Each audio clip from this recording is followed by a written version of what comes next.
Want to hear all about how your favorite Cougar teams did during homecoming week? Stick around to find out. I'm your host, Christen Stevenson, and In the Game begins now.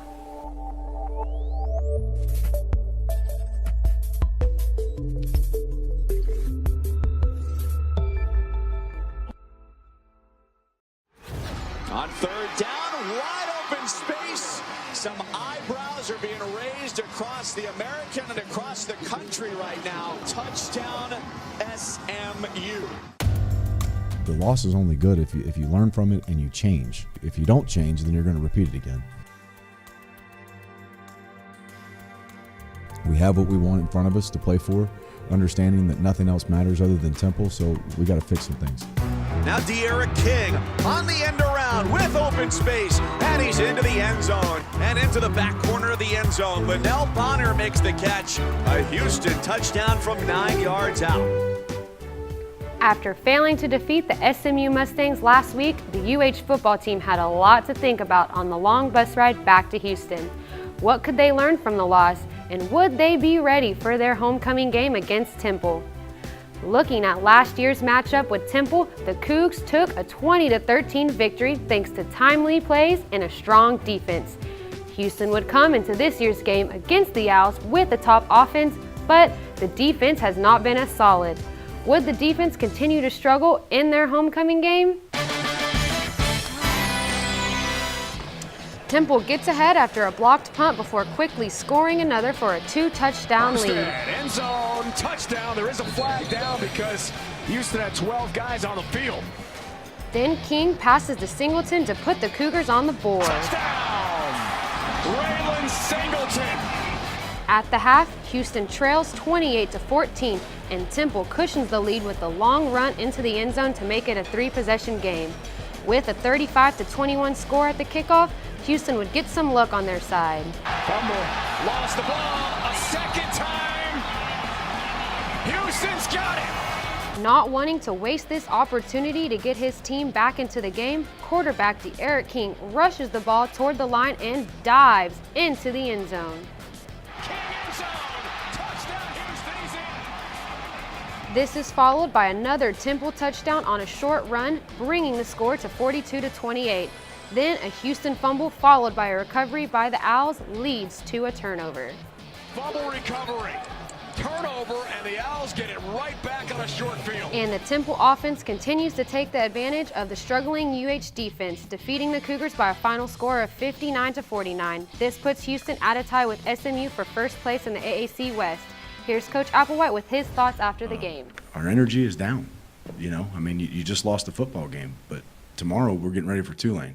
That's what our message was in the locker room. We got 5 days to make sure that our seniors go out the right way. We have no idea which way this league's going to go, but you can't sit there and be depressed about it. You got to fight back from it. Obviously, we're disappointed in the way we played and the way we coached. No doubt about it. But it's still 2 games left. We got to worry about the one that's ahead of us. And like I said, you don't know what's going on with this league and how it's going to play itself out, so you better just prepare and be ready for the opportunity when it presents itself. Pulls it right in front of us to Abdul Rahman at midcourt. Extra pass.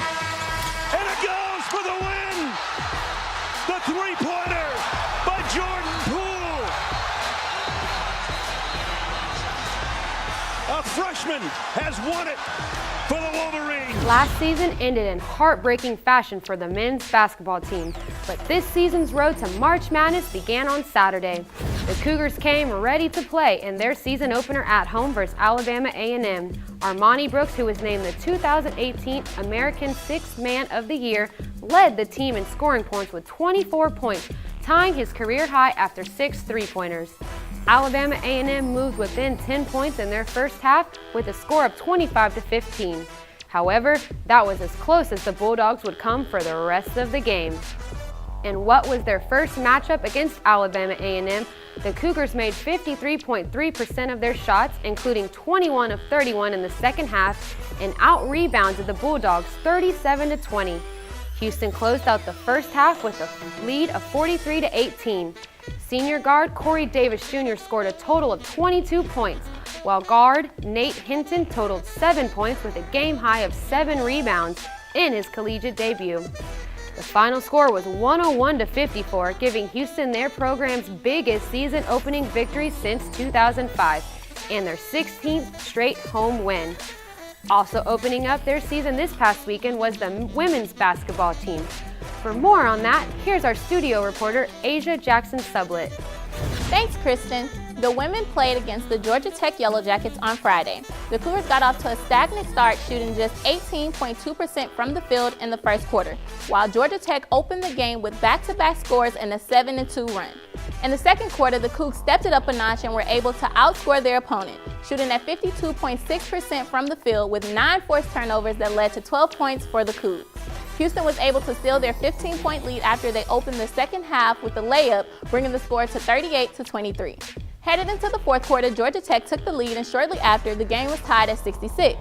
After a back and forth with the lead between the two teams, the Cougars were able to send the game into overtime, the final play of regulation. The game continued into double overtime. Houston opened both the first overtime and second overtime with the lead. Cougs were successful in their final 4 free throw attempts, and the defense kept the Yellow Jackets from scoring points for the remainder of the game. They fought to finish, and after double overtime, the UH women's basketball was victorious with a final score of 95-89. Jasmine Harris and Alyssa Okone were the leading scorers of the game with 26 points each. I'm Jackson-Sublet. Back to you, Christen. Thanks, Asia. That's all I got for you today. For more episodes of In the Game, go to CougTV.com and make sure you're following Coug TV on Facebook, Twitter, and YouTube. You can also catch up on more of your Cougar sports at uhcougars.com. I'm Christen Stevenson. Until next week. Thanks for watching.